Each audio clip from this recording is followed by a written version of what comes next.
माननीय श्री अशोक कुमार रावत जी,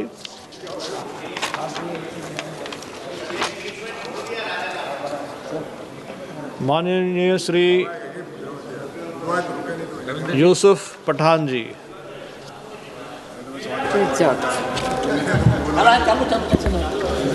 धन्यवाद अध्यक्ष महोदय।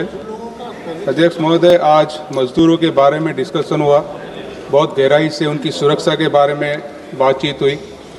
मैं देश भर में बंगाली भाषा प्रवासी मजदूरों के साथ हो रही हिंसा और भेदभाव की बढ़ती घटनाओं के बारे में आपके समक्ष ध्यान केंद्रित करना चाहता हूं। वैध पहचान पत्र होने के बावजूद इन मजदूरों को बांग्लादेशी कहकर बदनाम किया जा रहा है और उन्हें मनमाने ढंग से गिरफ्तार कर उनके घरों को और कार्यस्थलों से बाहर निकाला जा रहा है। बांग्ला भाषा को बदनाम करने की कोशिश अब सार्वजनिक अधिकारियों द्वारा भी की जा रही है। उदाहरण के तौर पर दिल्ली पुलिस ने बांग्ला को बांग्लादेश की राष्ट्रभाषा कहा, जबकि बांग्ला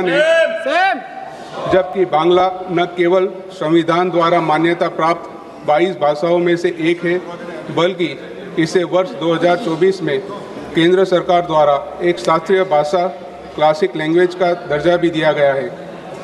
बंगाली प्रवासी मजदूरों के खिलाफ चलाए जा रहे इस घृणित अभियान के कारण अब तक 24,000 से अधिक मजदूरों को वापस बंगाल भेजा जा चुका है।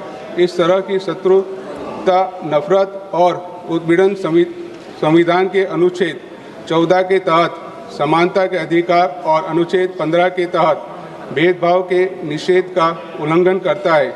इसके अलावा यह अनुच्छेद 19(1)D के तहत देश के स्वतंत्र रूप से आने जाने के अधिकार, अनुच्छेद 19(1)E के तहत देश में कहीं भी रहने और बसने के अधिकार तथा अनुच्छेद 21 के तहत आजीविका के अधिकार का भी खिलाफ है। मैं सरकार से अनुरोध करता हूं कि वह बंगाली प्रवासी मजदूरों के खिलाफ हो रहे भेदभाव को रोकने के लिए तत्काल हस्तक्षेप करे। धन्यवाद अध्यक्ष महोदय।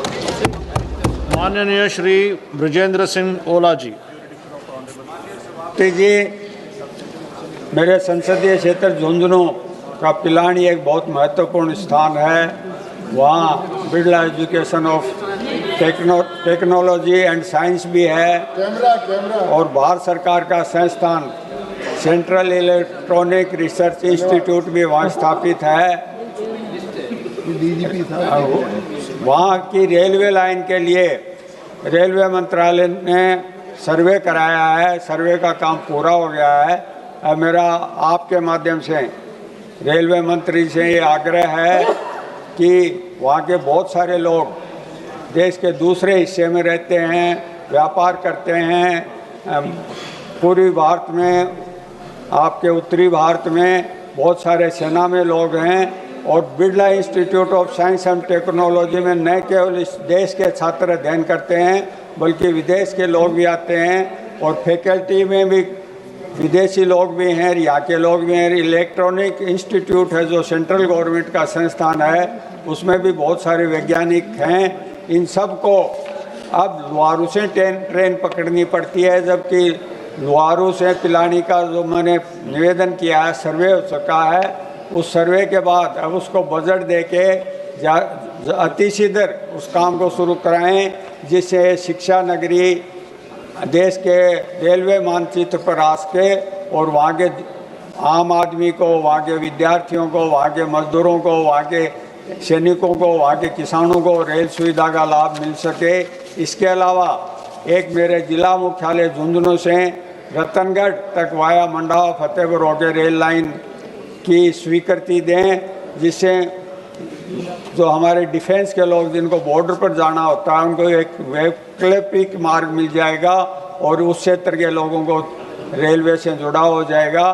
तो वहाँ के लिए तो सर्वे का सीधा आदेश दें। यहाँ जो सर्वे हुआ है उसके लिए बजट का आवंटन करें। बहुत बहुत धन्यवाद सभा। माननीय श्री प्रदीप कुमार सिन्हा जी,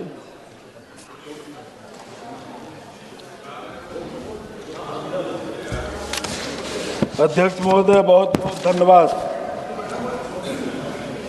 महोदय, हमारा आज का विषय हमारे संसदीय क्षेत्र अररिया के साथ समस्त सीमांचल वासियों के सड़क यातायात सुरक्षा के दृष्टि से अत्यंत महत्वपूर्ण है।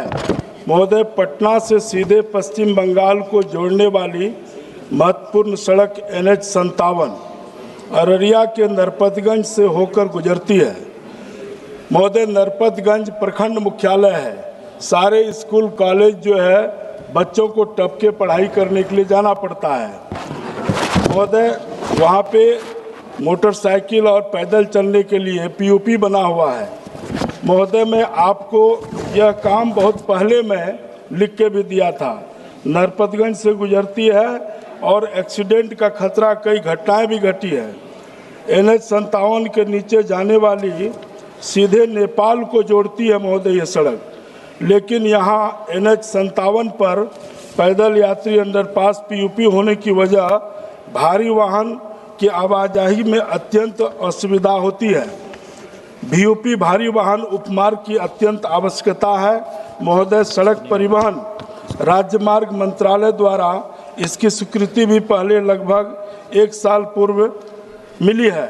DPR भी तैयार कर लिया गया है, परंतु धरातल में महोदय अब तक कोई ठोस कार्य नहीं हो पाया है।